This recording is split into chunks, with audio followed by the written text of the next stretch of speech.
Alhamdulillahirabbil alamin wassalatu wassalamu ala asyrafil anbiya'i wal mursalin wa ala alihi washabbihi ajma'in.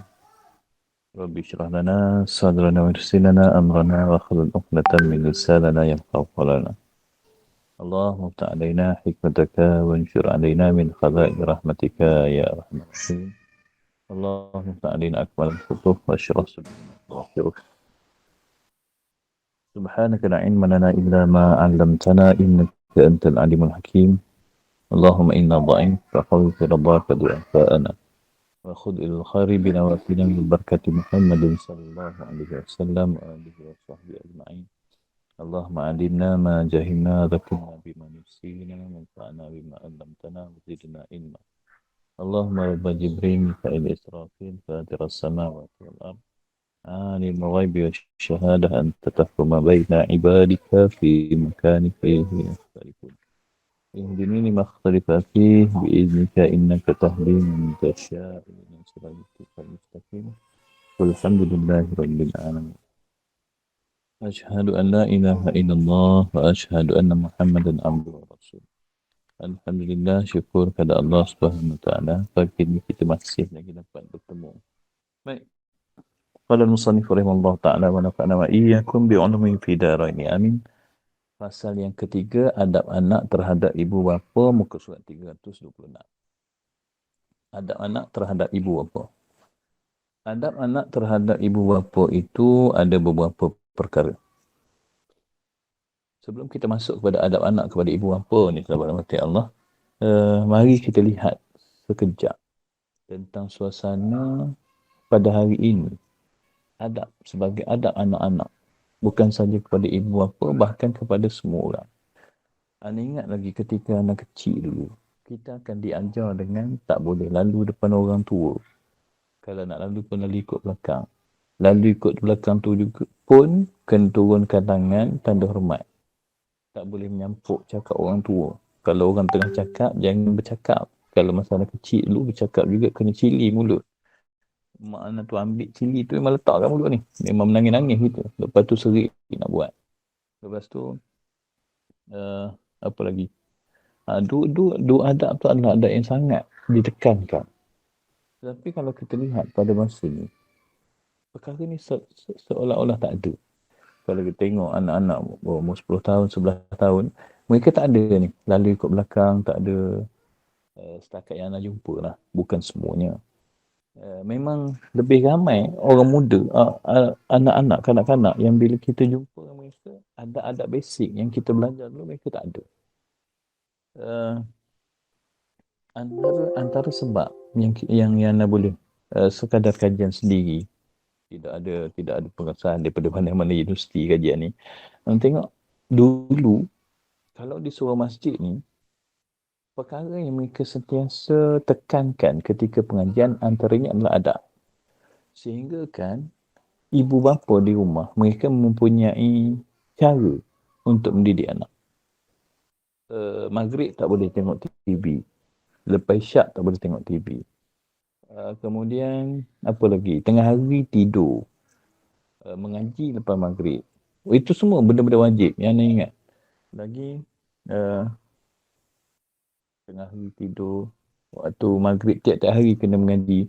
Kesan daripada tu, kita antaranya kita pandai mengaji. Sebab tu lah bila kita tengok budak-budak yang mak ayah dia ni kaki masjid tapi dia tak boleh mengaji. Ada. Kita jumpa dan agak ramai. Seolah-olah ibu bapa ni dia sedar dia perlukan kepada agama, tetapi nak transfer knowledge kepada anak-anak tu dia tidak ada teknikal. Tidak ada teknikal ni kerana adab tersebut ditinggalkan. Kalau anda tengok bagaimana cara ibu kita ataupun mak anak sendiri mendidik anak, walaupun tahap pendidikannya terbatas, pengetahuannya terbatas, tetapi bila dibandingkan dengan kitab yang ditulis dalam kitab Syarus Sadiqin, adab mendidik anak, selari. Kalau sahabat tengok kolej Raudah College. Raudah ni satu entiti besar. yang cuba membina satu perkampungan Islam di Putrajaya, di Bangi ke apa tu. Dia dah ada college, dia dah ada kindergarten, apa nama kindergarten ni? Allah sedang tak ingat lah. Tapi setelah dia buat kajian bagaimana cara mendidik anak dan mereka melihat kepada proposal-proposal ataupun cadangan-cadangan yang telah pun digariskan oleh apa tu? Oleh mereka-mereka yang menulis tentang kaedah mendidik anak ni, mereka kata setelah kajian mereka lihat kaedah yang diterapkan oleh Imam Ghazali rahimahullah ta'ala adalah kaedah yang terbaik. Imam Ghazali adalah kaedah yang terbaik dalam menyusun kaedah mendidik anak. Anak-anak berumur 4 tahun, 5 tahun, 6 tahun. Dan kaedah tersebut ditulis dalam kitab Ihya Ulumuddin. Dan kaedah tersebut juga telah disalin oleh guru kita dalam kitab Sairus Salikin. Bila kita baca adab-adab mendidik anak dalam kitab Sairus Salikin, kebanyakan mak-mak kita dulu menggunakan adab tersebut untuk mendidik anak. Sedangkan sekarang ni, kalau kita lihat pada anak-anak tu, kita nampak mereka tidak diterapkan dengan adab-adab tersebut. Jadi, sahabat rahmati Allah Subhanahu Wa Taala, yang kita baca ni dalam kitab Hidayatul Salikin adalah adab yang ringkas. Kalau nak perhalusi adabnya dengan adab makan, adab bercakap, adab berkawan dan sebagainya, perlu baca kitab Sairus Salikin. InsyaAllah. Kalau ada masa nanti, kita akan baca kitab Sairus Salikin. Baik, sebelum tu. Jadi kita teruskan kepada adab anak terhadap ibu bapa. Adab anak terhadap ibu bapa itu beberapa perkara, tetapi Imam Ghazali yang dirahmati Allah Ta'ala telah menyebutkannya di dalam kitab Bidayatul Hidayah 10 perkara. Kita baca dulu 10 perkara dalam kitab Bidayatul Hidayah. Bidayatul Hidayah itu kitab asal. Bidayatul Hidayah itu kitab tulis Imam Ghazali, dan kita dah bicarakan bab ni. Guru kita ni daripada kitab Bidayatul Hidayah tu terjemahkan dalam kitab Hidayatul Salikin. Baik, yang pertama, ia hendaklah mendengar, ni anak, ia hendaklah mendengar dan menurut segala perkataan ibu bapanya. Segala suruhan ibu bapa wajib diterima dan haram menyalahinya, dan segala yang ditegah wajib dipatuhinya. Ini adab ni untuk anak-anak yang telah mempunyai kematangan. Anak kecil tak boleh lah. Anak kecil tak boleh. Tetapi perkara tu perlu diasuh. Untuk mendengar kata-kata ibu bapa dan juga menerima arahan ibu bapa dan tidak menyalahi arahan mereka. Kalau di sini kata Imam Ghazali rahimahullah ta'ala, haram menyalahinya dan segala yang ditegah oleh ibu bapanya, maka wajib dijauhi. Baik. Sahabat rahmat Allah Subhanahu ta'ala, kadang-kadang apa yang disuruh dan apa yang ditegah oleh ibu bapa kita ni bukanlah sesuatu yang haram. Dan kadang-kadang ia sesuatu yang bertentangan dengan apa yang kita nak. Perkara yang bertentangan dengan apa yang kita nak ni lah, agak susah untuk kita terima. Apa yang disuruh susah untuk kita terima. Apa yang dilarang susah untuk kita terima. Tapi itu adab dengan ibu bapa. Kita perlu memahami bahawasanya dengan mak ayah ni, dia kena mendengar dan menurut segala perkataan ibu bapa ni. Mungkin cerita yang nak bawa ni agak Dulu anak pun agak suka nak terima cerita ni. Tapi cerita ni cerita sungguh, cerita benar. Seorang lelaki ni dia care. Cerita ni, saya tak silap ni dalam tahun 2011. Dia share cerita ni dalam Facebook. Dia cerita tentang diri dia. Dia baru kerja dan baru naik pangkat. Kemudian dia beli kereta.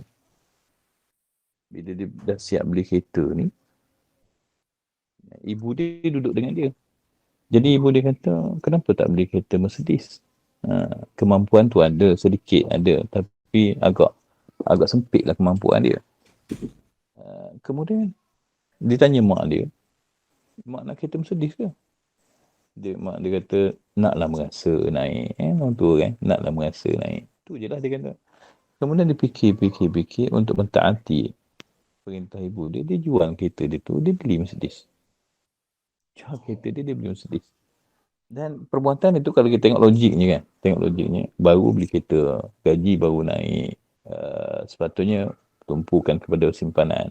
Tumpukan kepada anak-anak. Tiba-tiba bila mak suruh tu tak cakap banyak. Tukar terus kereta Mercedes. Dan memang dalam hati dia ketika tu, Tujuan dia adalah untuk menurut arahan ibu bapa dia. Tak ada sebab lain, bukan sebab nak menunjuk, bukan. Cuma nak tunjuk, nak raikan ibu bapa dia. Nak raikan ibu dia. Bila lepas dia beli Mercedes tu, dia tahu banyak perbelanjaan yang perlu dikat. Tetapi kerana nak turut arahan ibu kata, setelah dia beli, tak semena-mena pangkat dia naik. Kemudian Allah Ta'ala permudahkan rezeki dia. Ini cerita buat rezeki lah.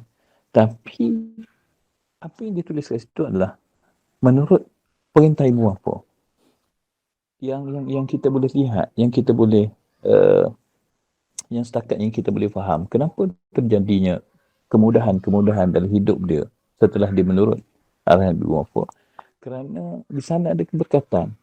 Sini yang rahsia yang ramai daripada kita yang tak melihat pada perkara ni tak nampak. Apa makna keberkatan? Keberkatan artinya kecukupan. Cukup bukanlah bermakna banyak, tetapi cukup tu bermakna sedikitnya mencukupi untuk kita. Kalau banyak, ia boleh dikongsi. Cuba sahabat tengok. Zaman ni orang mencari banyak, tidak mencari berkat. Dengan cara mereka mencari banyak, mereka menyangka banyak tu cukup untuk mereka. Tetapi apabila kita lihat kehidupan orang mencari banyak ni, masa mereka terlalu banyak dihabiskan sehingga mereka tak sempat nak buat kerja lain. Nak hidup dengan keluarga tak sempat, nak pergi masjid, nak belajar agama tak sempat, nak banyak perkara yang mereka tertinggal. Seolah-olah mereka perkara tu dah banyak. Bukannya tak banyak. Kadang-kadang gajinya telah capai 5 angka. Kadang-kadang gaji dah capai 4 angka tapi hampir mencecah 5 angka. Tapi kita tengok sibuk dalam pekerjaan. Tak sempat nak buat benda lain. Seolah-olah hidup ni hanya untuk kerja je. Tetapi dalam masa yang sama, masih tak cukup. Tak cukup. Hutang kiri kanan, ada masalah, begitu begini. Dalam keadaan yang sama juga, ada orang yang gaji ni tak sebesar-mana. Kita bukan nak suruh cari gaji kecil, tapi faham dulu cerita ni. Gaji ni tak sebesar mana, tetapi hidup dia, anak-anak tak ada masalah, tak sakit, kereta tak rosak, isteri tak mengagam. Contoh kan, keluarganya sejahtera, hubungan dengan adik-beradik elok, masyarakat pun melayan mereka dengan elok.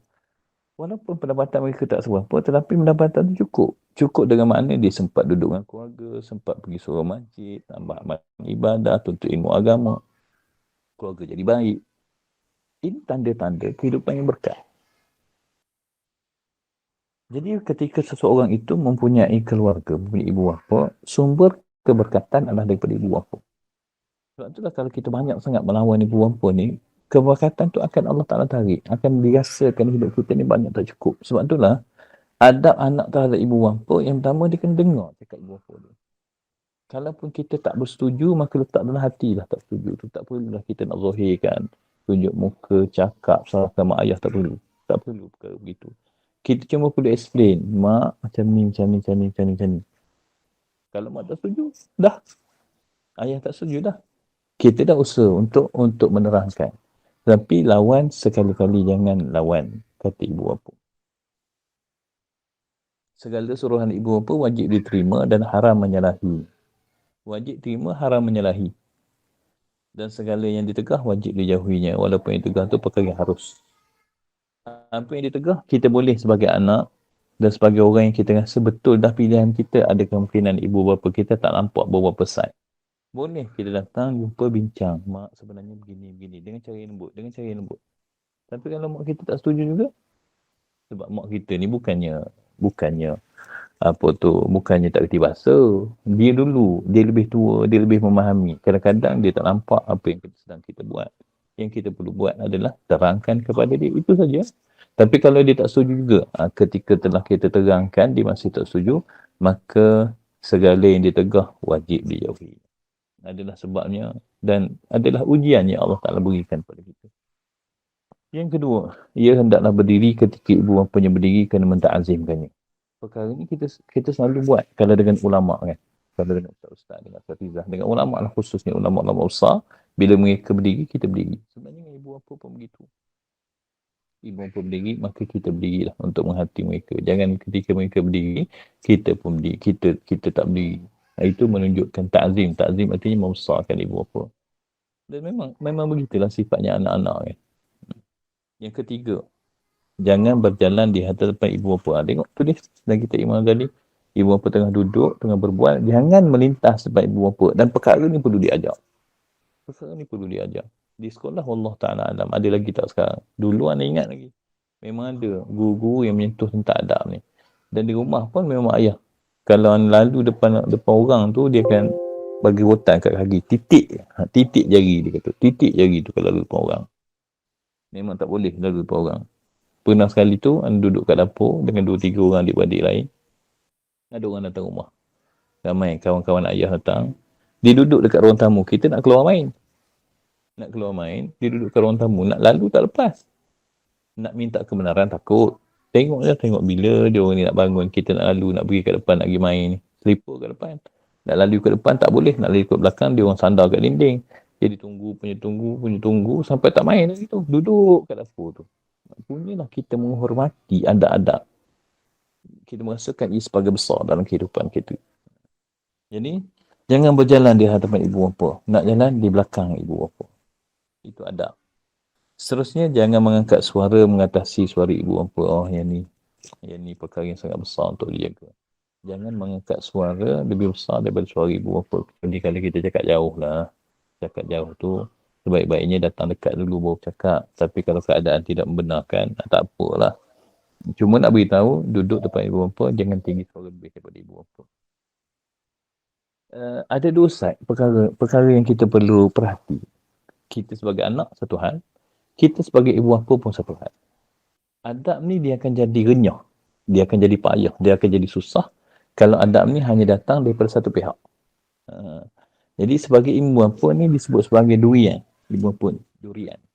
Anak ni mentimun. Mentimun jatuh atas durian pun mentimun rosak. Durian jatuh atas mentimun pun mentimun rosak. Jadi seorang ibu dan bapa mempunyai adab yang lebih tinggi dalam menjaga anak daripada adab anak-anak untuk menjaga diri depan ibu bapa.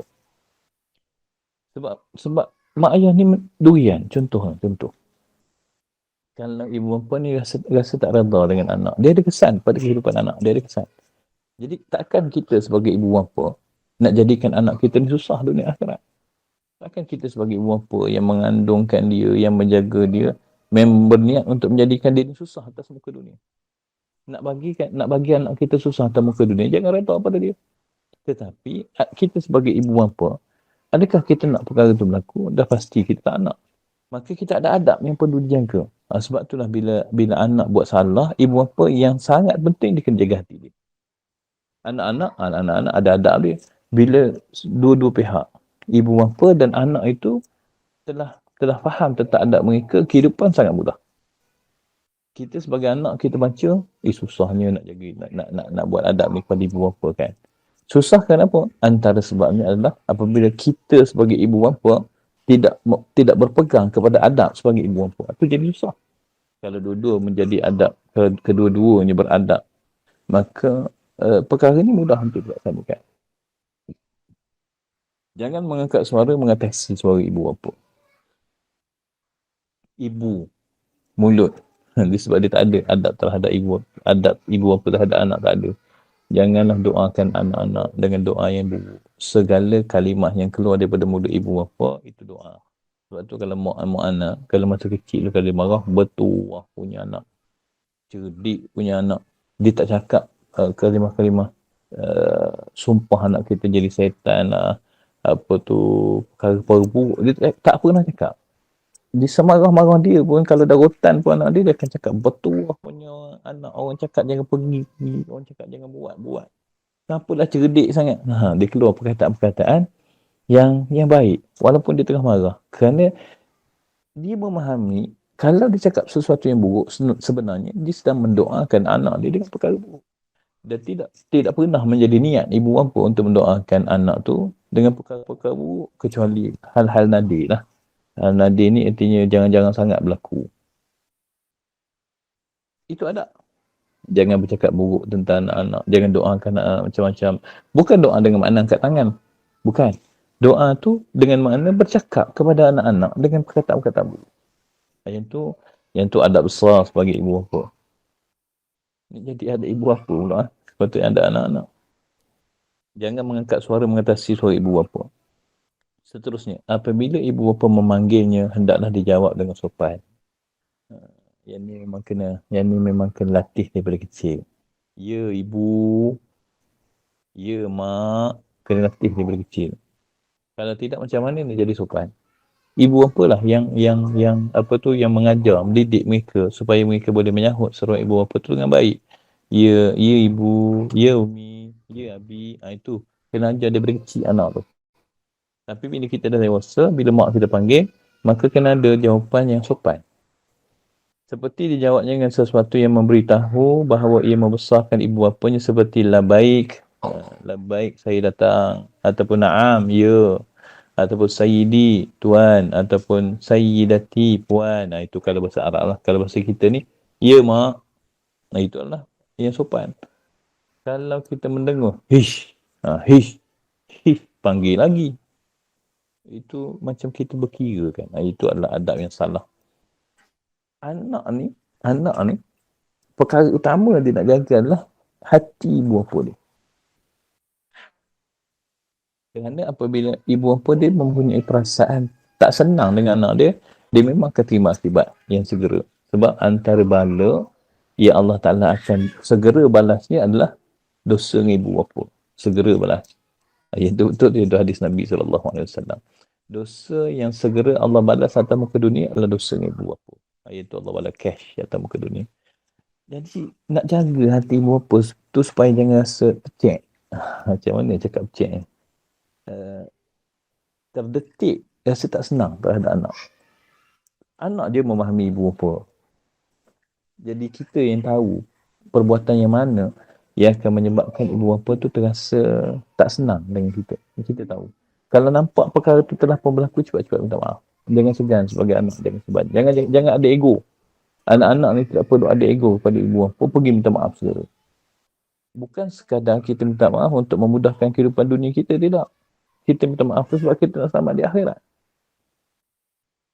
Nah, itu jawapan-jawapan yang baik. Janji jawapan tu baik. Ya umi, yes mother, ikutlah cakap orang putih, cakap apa ke. Janji ianya sopan.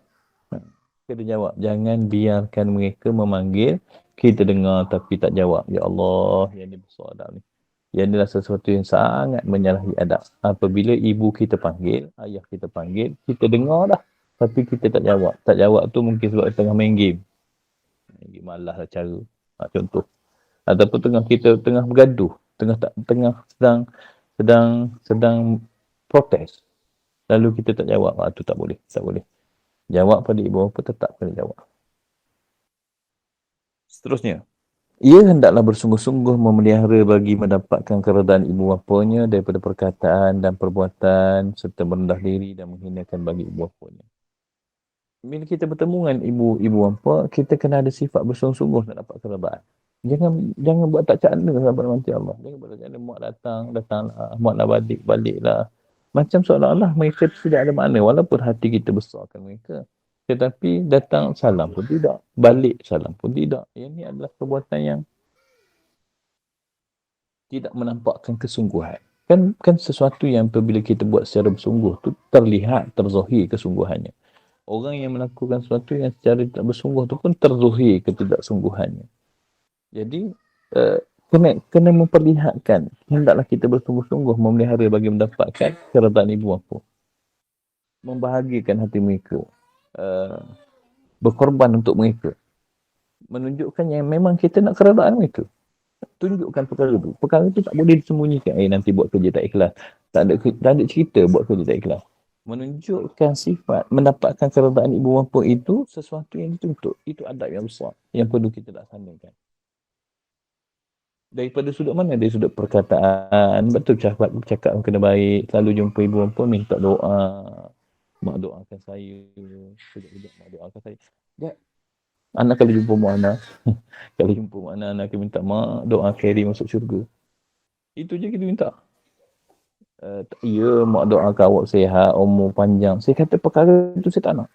Perkara tu kita dah doa kita. Dah ramai orang doakan kita perkara sama. Sampai birthday kita tu, hari jadi kita tu, sahabat doa WhatsApp, umur panjang, murah rezeki, macam-macam doa. Tetapi Oleh kerana kita faham doa ibu ni tidak ada hijab dengan Allah Ta'ala. Mintalah sesuatu yang besar. Kalau sempat berjemaah dengan ibu, sempat berjemaah dengan mak, maka lepas mayang tu, salam dengan mak, mak doa khairi masuk syurga. Mak doakan masuk syurga. Kalau mak kata, ya, mak dah doakan macam-macam. Tak nak macam-macam. Nak doa masuk syurga je. Yang macam-macam ni dibimbangi kerana macam-macam ni lah yang menyebabkan kita jauh dengan syurga. Kok kalau harta banyak kan, doa jadi kaya. Kekayaan itulah menyebabkan kita masuk neraka. Itu kita tak nak. Jadi mak doakan masuk syurga je. Setiap kali jumpa, setiap kali kalau semayang dengan mak, kita akan doa, mak doakan saya masuk syurga.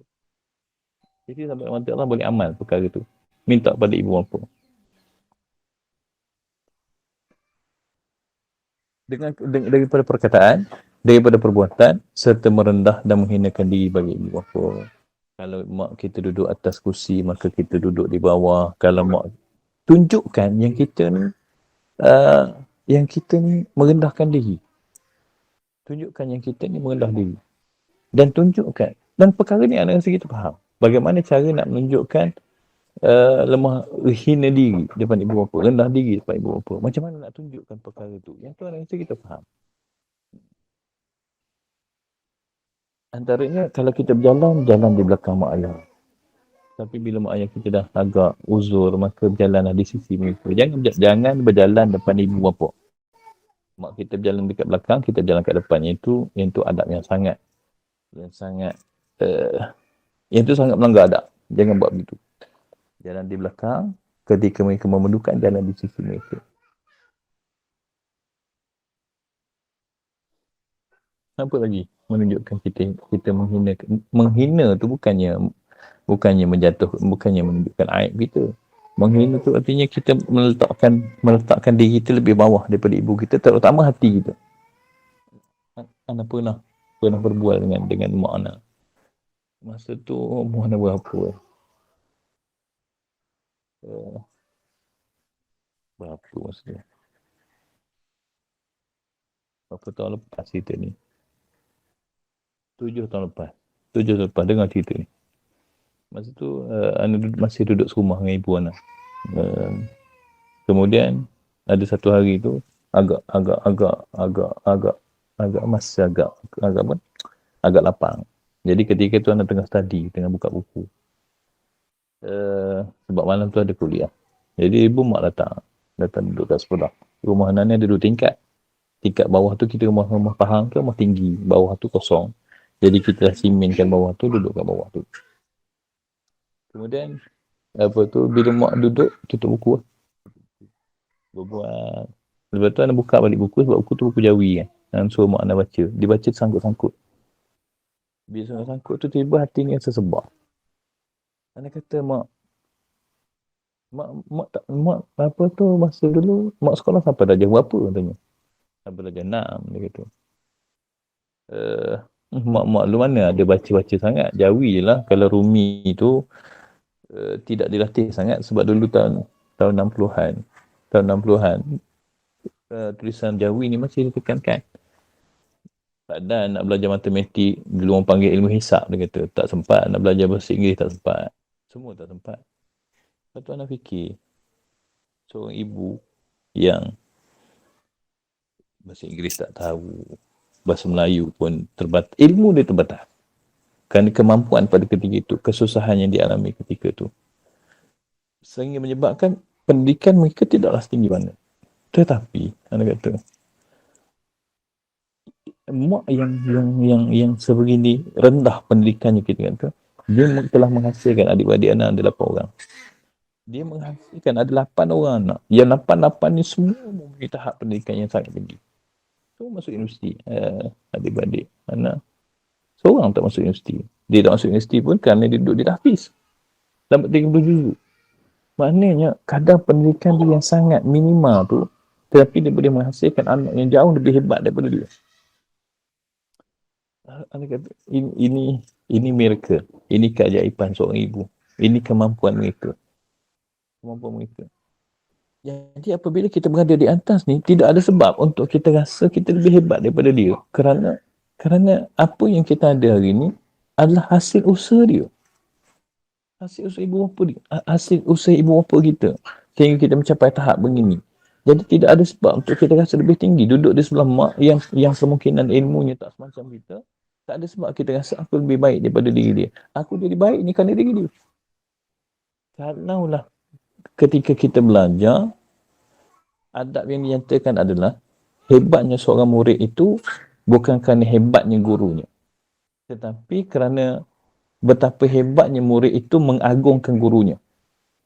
Begitu juga hebatnya seorang anak itu bukanlah kerana hebat ibunya, tetapi bagaimana hebatnya anak itu mengagungkan ibunya. Kadang-kadang ibunya orang biasa je, tetapi kerana kecekalan dia, dia mampu untuk melahirkan anak-anak yang hebat.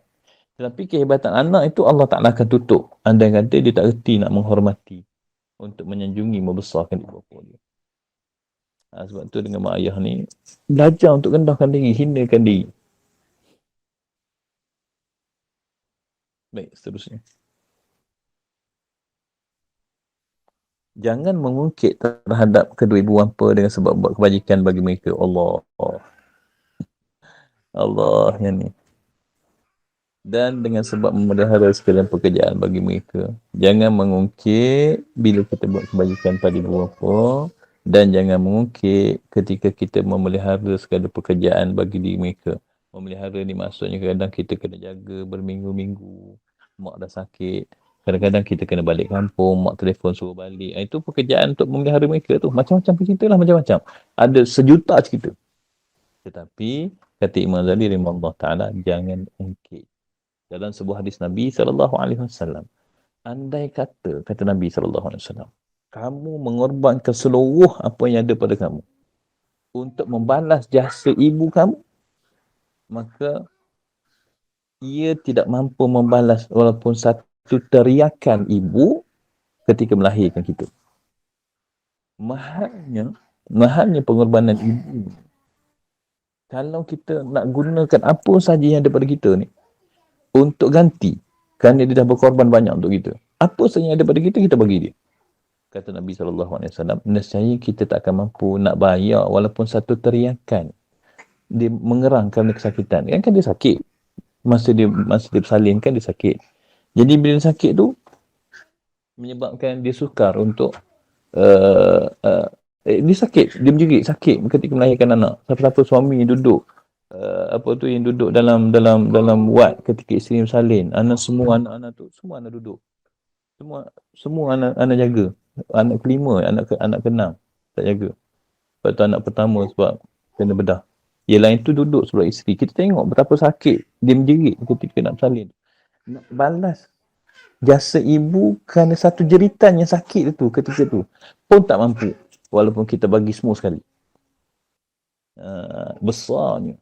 Sebab tu dah kalau kita nak ungkit dengan apa yang kita bagi harta kan, kita bagi berapa ringgit sangatlah kita bagi, kita sibuk kononnya masa kita banyak kerja lain, kita lupa hari ni kita duduk berdiri tu adalah kerana jasa mereka.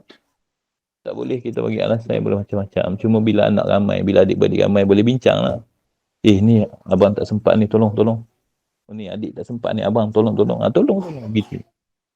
Jadi kadang-kadang mak ni dia request anak tertentu. Itu tak ada arah. Bila request anak tertentu tu, jangan bagi alasan. Jangan mengungkit. Jangan kata sibuk, jangan kata tu, jangan kata ni, pergilah. Ada seorang sahabat, orang yang sangat anak kagumi. Taraf ni taraf ulama lah. Taraf ni taraf tubuh. Dia seorang pesyarah. Dan dia melakukan azam beberapa tahun lepas. Dia kata dia nak berhenti sebab mak dia tak ada orang jaga.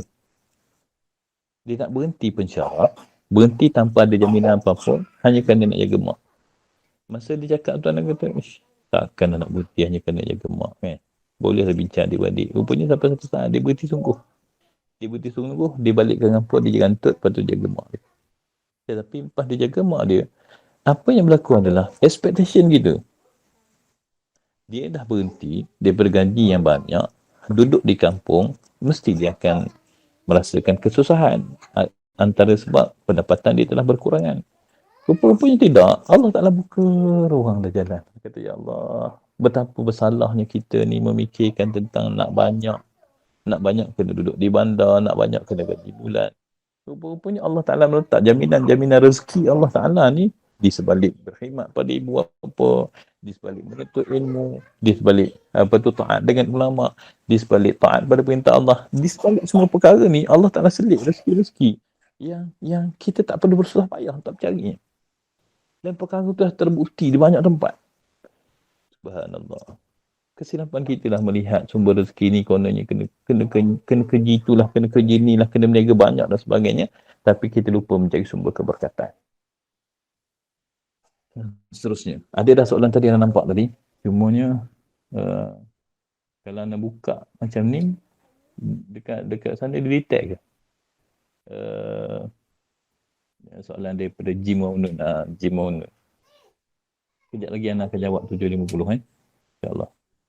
Fazrul, bila anda buka soalan tu di apa tu screen, di screen tu dia terganggu ke ataupun dia masih nampak gambar anak dalam layar?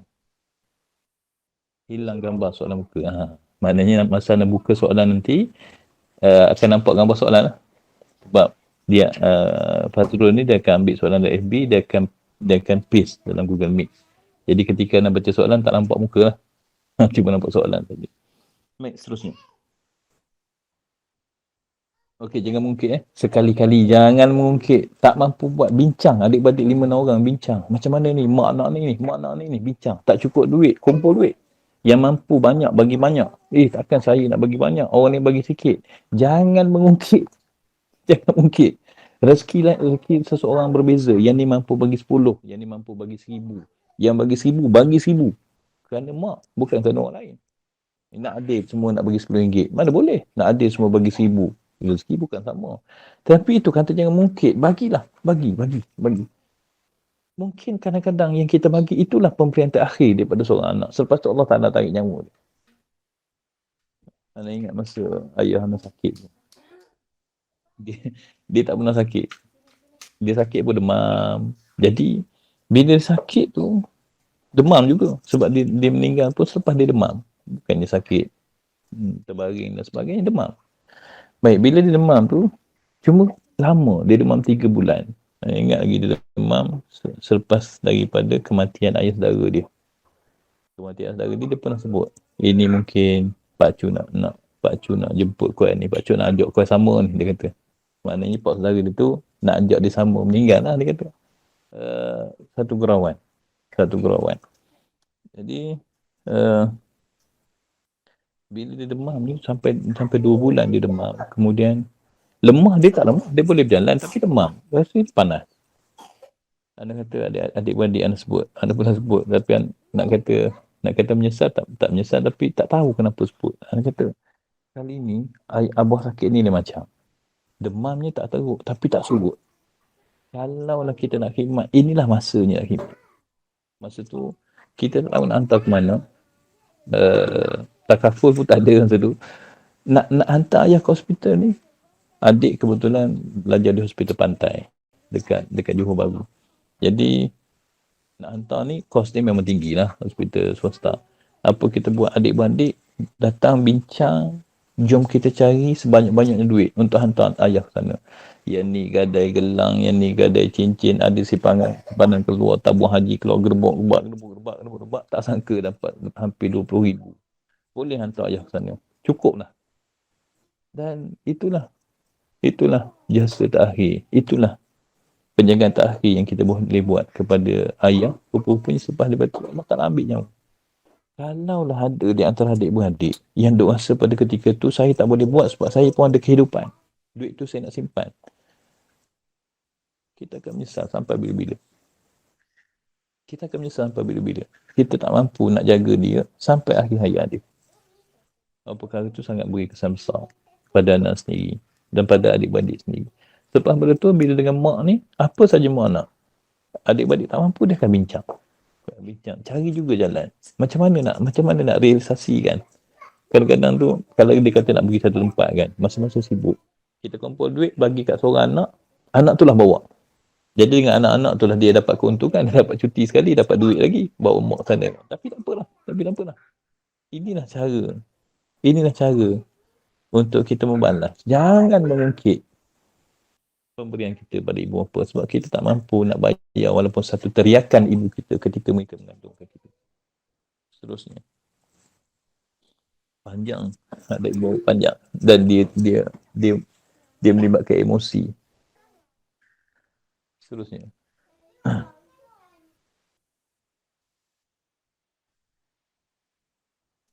seterusnya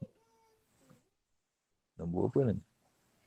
Nombor 7, nombor 8. Jangan memandang mereka berdua dengan pandangan yang menyakiti mereka.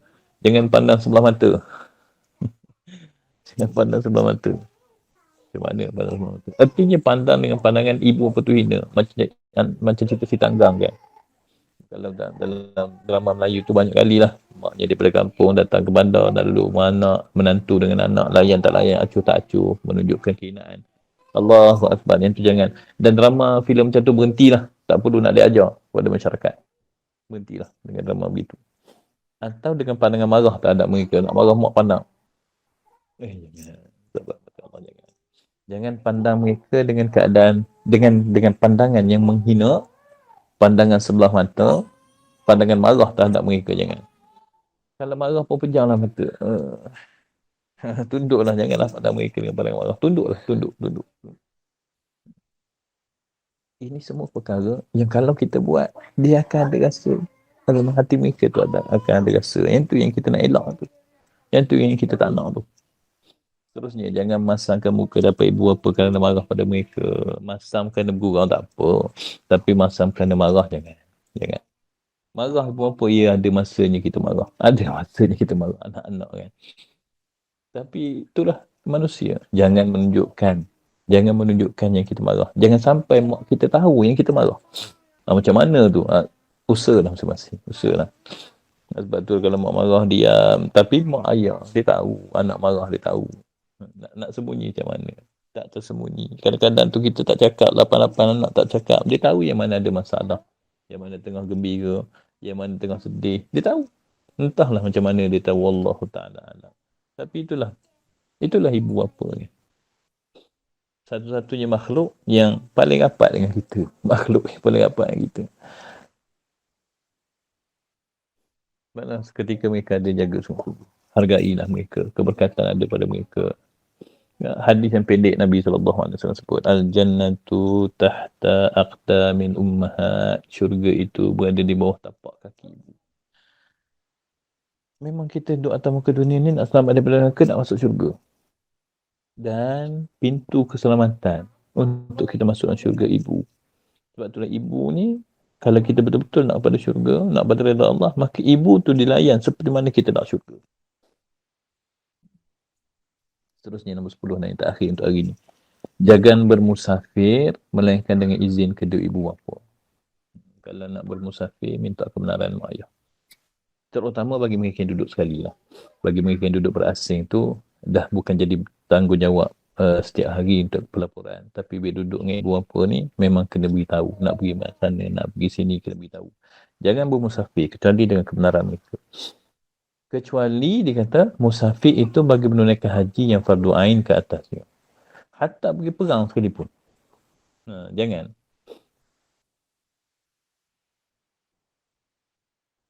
Maaf, ada iklan di belakang. Baik. Kecuali menunaikan haji fardu ain. Kan? Yang ni yang kita kena faham. Kefarduan, kewajipan itu dia bertingkat-tingkat. Sesuatu itu ada yang wajibnya melebihi kewajipan yang lain. Contoh. Kita solat sunat, kemudian mak kita panggil. Jadi ketika tu bertembung solat tu sunat. Menjawab panggilan ibu tu wajib. Jawab panggilan mak ni wajib. Jadi kalau kita tak jawab kerana kita marah, dosa kita. Mak panggil, Eri, mak panggil. Kita diam. Tak nak menjawab sebab tengah marah. Dosa. Jadi menyahut panggilan ibu itu wajib. Solat itu sunat.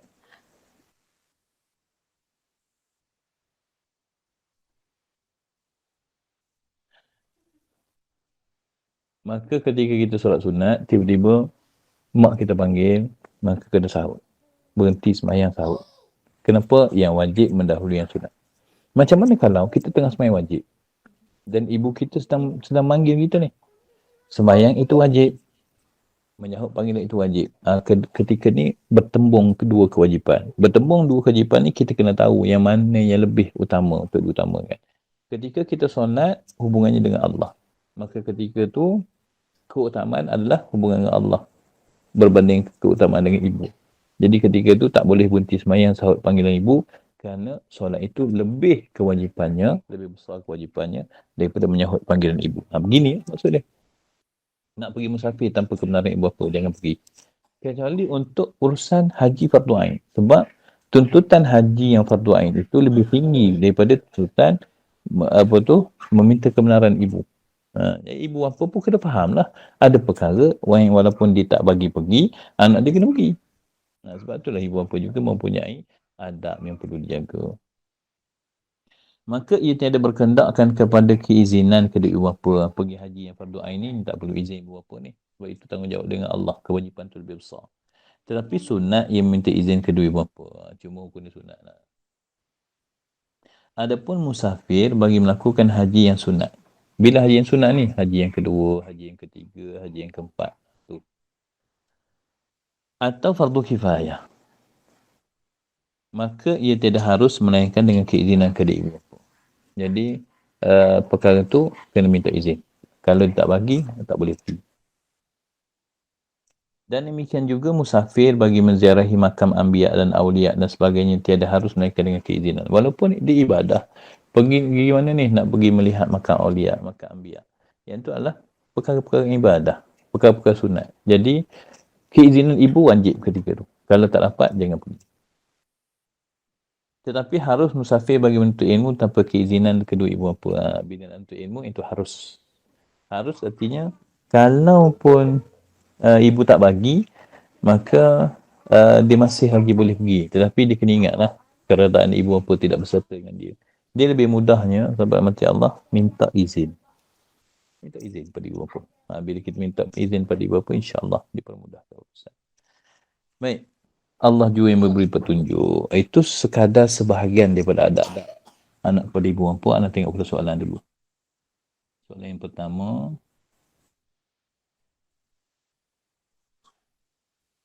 Ibu dan bapa sudah meninggal dunia. Sepanjang hidup mereka, si anak sering melakukan sesuatu yang menyakitkan hati kedua-duanya. Si anak berpendapat ibu bapa yang bertanggungjawab atas kehidupan dia sejak kecil. Kerana sering dipukul dan dimarahi walaupun tidak melakukan kesalahan.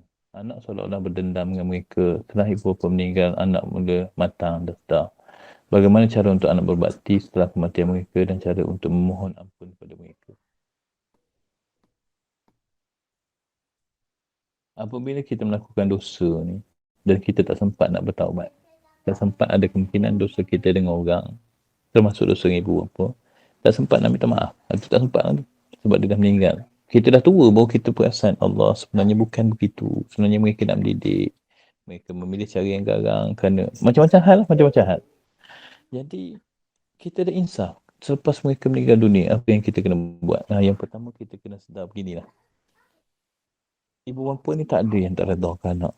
Susah sungguh nak cari ibu bapa yang tak redha ke anak. Walaupun anak ni macam mana sekalipun. Jadi insya-Allah ibu bapa kita memaafkan kita ketika di pengakhiran hidup mereka, insya-Allah. Yang kedua, sebagai anak, apa yang kita boleh buat? Sahabat mati Allah, sedekah bagi ibu bapa. Doakan kepada mereka. Sedekahkan Fatihah pada mereka. Buat wakaf untuk mereka. Sedekah dan niatkan pahala untuk mereka. Buat tahlil doa selamat. Buatlah apa sahaja yang boleh menyalurkan pahala. Buat wakaf. Kerana wakaf ni pahalanya berpanjangan. Buat wakaf. Kebetulan Al-Banah sekarang ni tengah bina masjid kan. Kita nak bina asrama lagi lepas ni. Buat wakaf. Buat wakaf pada pondok. Buat wakaf pada tahfiz. Buat wakaf ni pahala dia berkekalan. Bila kita bina bangunan tu, selagi mana bangunan tu tegak, maka pahala untuk mereka. Dan sahabat mati Allah, yang pentingnya, bila kita melakukan begitu, setelah kematian mereka, ini kalau contoh bukan ibu bapa. Kalau bukan ibu bapa kan, kita ada masalah dengan orang yang kita tak sempat nak minta maaf. Tapi lepas dia meninggal dunia, baru kita terdetik nak minta maaf. Tak boleh dah. Apa yang kita kena buat? Doakan keampunan bagi diri mereka, salurkan sedekah dan niatkan atas nama mereka. Perkara itu sentiasa dilakukan. Apa sebabnya? Apabila kita membantu akhirat mereka, kemungkinan ketika berandak depan Allah esok nak tanya soalan ni, ketika tu mereka memaafkan kita. Sebab benda yang tidak selesai atas muka dunia, Allah Ta'ala akan bawa di hari akhirat. Allah Ta'ala akan hisap perkara tu, akan jadi hakim tentang perkara tu. Tetapi apabila dia ni sering dibantu dalam kubur dia, kita bantu dia, maka di akhirat ada kemungkinan dia memaafkan kita. Dengan ibu bapa begitulah. Dengan ibu bapa begitu. Pastikan segala perkara tu sentiasa dilakukan.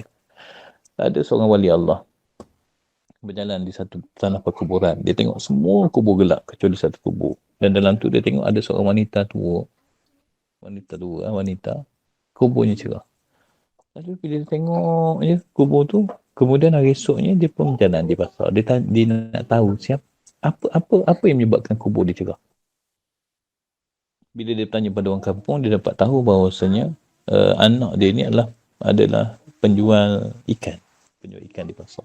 Lalu dia pergi ke pasar, dia tengok anak tu jual ikan. Anak tu jual ikan, bila orang nak beli dalam timbangan, satu timbangan, dia akan tambah seko. Dia akan niatkan untuk sedekah bagi mak dia. Tambah seko bagi mak dia. Tambah seko sikit je kadang-kadang tu. Macam kita jual tepung kan. Lepas dah bagi sekilo, bagi 100 gram je. Ataupun 50 gram je. Dengan niat ni sedekah bagi ibu. Dengan niat ni sedekah bagi si mati. Rupa-rupanya perbuatan dia sedekah seekor ikan ni mendapat membantu untuk mencerahkan kubur ibu dia. Sehinggalah satu hari wali Allah ni berjalan lagi di kuburan tersebut, nampak gelap. Kubur ni gelap. Jadi apabila dia lihat ke pasar keesokannya, anak tu dah tak ada. Bila tanya orang, rupa-rupanya anak tu dah telah meninggal dunia. Baik. Maknanya segala amalan anak buat untuk ibu bapa sampai. Cuma kita sebagai ibu bapa kena beringat bahawasanya kita tak boleh bergantung dengan amal orang lain. Kita sendiri kena beramal. Sebab anak ni ketika dia hidup, dia boleh bantu. Ketika dia dah mati dah. Kalau amal kita tidak mencukupi, maka kita akan menerima kesan yang buruk daripada perbuatan tersebut. Adakah Allah menerima taubat atas kesalahan yang anak lakukan? Itu diterima Allah. Moga-moga Allah Ta'ala menerima taubat sebab Allah Ta'ala sangat mencintai orang yang bertaubat. Maka lazimkan taubat pada Allah. InsyaAllah Allah terima taubat. Tetapi taubat dengan ikhlas. Dan belajarlah bab taubat. Bab taubat kena belajar bagaimana teknikal taubat. Supaya kita mengetahui yang dimaksudkan dengan taubatan nasuha, taubat yang sungguh-sungguh tu. InsyaAllah kalau kita taubat dengan sebenar-benar taubat, maka taubat itu akan diterima oleh Allah SWT. Baik, seterusnya soalan, adakah ibu dikira mengumpat jika sendiri berkata-kata tentang anak-anak pada orang lain? Apabila perkara itu berkenaan dengan aib, jawapannya ya. Tanggungjawab adab ibu bapa dia tidak menceritakan keburukan kepada orang. Cuma tidak mengagung-agungkan anaknya pada orang. Mak dia tahu kan? Mak dia tahu perangai anak dia. Jadi menceritakan keburukan anak kepada orang lain adalah sifat yang sangat buruk juga lah bagi ibu bapa. Jauhkan diri daripada perkara tersebut. Dia menceritakan aib, maka menceritakan aib dia termasuk dalam mengumpat. Tapi kalau tidak menceritakan aib, tidaklah mengumpat. Jika mak mentua kita minta sesuatu, boleh tak suami isteri menggantikan posisi suami untuk ta'zim pada orang tuanya? Kadang-kadang suami kita ada kerja, boleh tak kita berkata tak apa mak ada saya? Boleh. Cumanya bincang dengan suami, beritahu suami tentang kita akan mengambil tanggungjawab menyelesaikan masalah ibu bagi pihak suami yang ada kerja. Boleh, tak ada masalah. Dipersilakan. Cumanya dengan keizinan suami lah.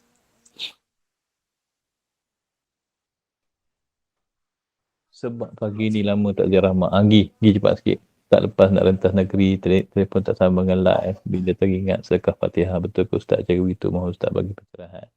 Inilah sementara PKP ni kan. PKP ni dia ada kewajipan lain pula. Kewajipan menziarahi ibu dengan kewajipan menjaga wabak daripada berleluasa. Jadi kewajipan menjaga wabak daripada berleluasa lebih utama daripada menziarahi ibu. Ni anak kongsi cerita adik ipar anak sendiri. Ketika COVID ni sedang dalam keadaan yang sangat tinggi. Ayah dia di Ulu Langat. Ayah Min di Ulu Langat meninggal dunia. Cuba bayangkan, dia dah tak jumpa ayah dia di Selangor, dah masuk 4 bulan.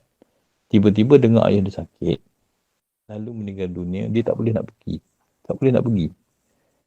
Kita sebagai, kita faham kesedihan dia kan. Tetapi, itulah kewajipan. Kewajipan menjaga penularan wabak lebih besar daripada kewajipan menzahir ibu.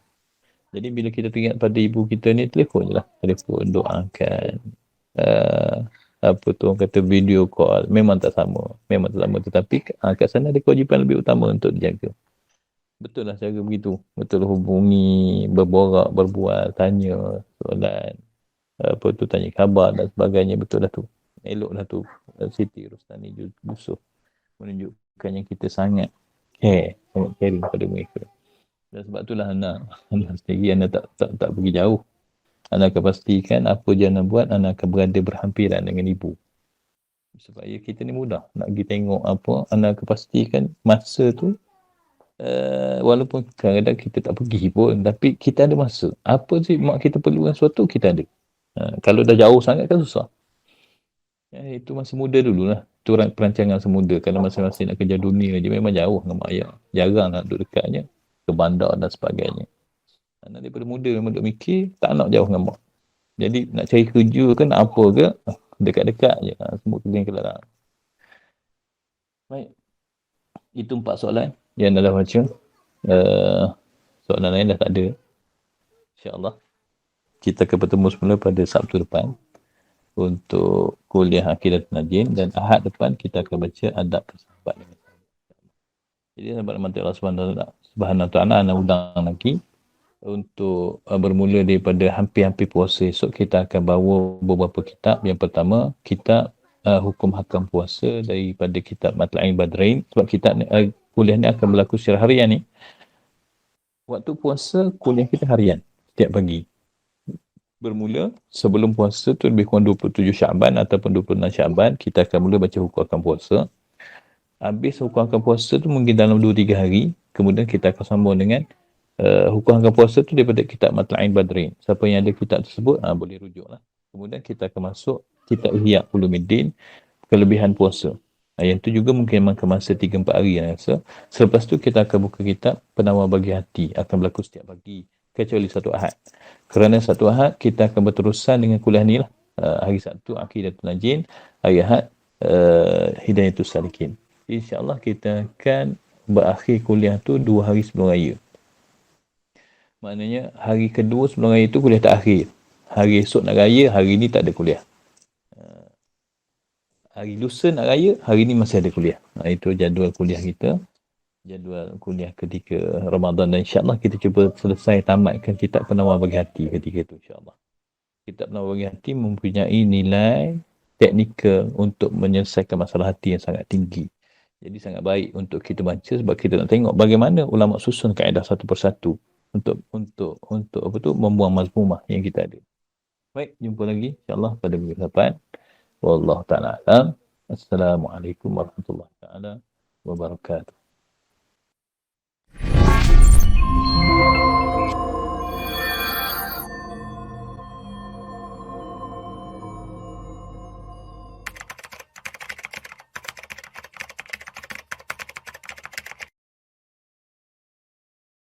Allahumma salli ala Muhammad tibbil qulubi wa dawaiha wa afiatil abdani wa shifaiha wa nuril absari wa dhiyaiha. Seterusnya kita di sekolah memang kebiasaannya memerlukan sumbangan pengurusan pembinaan. Kita sedang bina masjid kat belakang tu. Masjid tu hampir siap. InsyaAllah 5 hari bulan ni, kalau PKP tu telah ditamatkan, kita akan menerima 28 orang pelajar baru. Jadi sahabat yang nak menyumbang, nak wakaf untuk keluarga, untuk isteri, untuk anak, untuk diri sendiri, untuk arwah ayah dan arwah mak, kita menerima wakaf seberapa banyak yang nak diwakafkan. Setakat ni kita ada buat kutipan wakaf ni. Sahabat tengok kat sebelah ni, kutipan wakaf ni ada dua kaedah. Kaedah yang pertama, berapa saja yang sahabat-sahabat bagi, kita kira sebagai wakaf. Niatlah untuk siapa-siapa pun. Yang kedua, kita ada sediakan package wakaf RM1,000. RM1,000 ni tujuannya kita letakkan RM1,000. Apabila seseorang tu berwakaf RM1,000, maka dia berhak menulis nama pewakaf di masjid tu nanti. Kita akan tempah satu frame besar untuk menyatakan nama-nama pewakaf RM1,000. Jadi siapa-siapa yang nak meletakkan nama ayah dia, nama arwah mak dia, nama siapalah, nama arwah isteri, arwah suami, di masjid boleh berurusan dengan pihak kami. Dekat situ pun ada nombor Kamarul Zaman. Kamarul Zaman ni timbalan pengurusi ITAB, Institut Tahfiz Turas Al-Banna. Nombor dia 0148807136, ataupun sahabat-sahabat yang duduk dekat ni boleh terus berurusan dengan guru-guru kita. Kita ada Al-Banna ni, kita ada staff-staff dia mencecah 50 orang. Jadi 50 orang ni siapa-siapa je boleh beritahu. Ni wakaf pembangunan untuk masjid Pondok Moden Al-Banna, insya-Allah.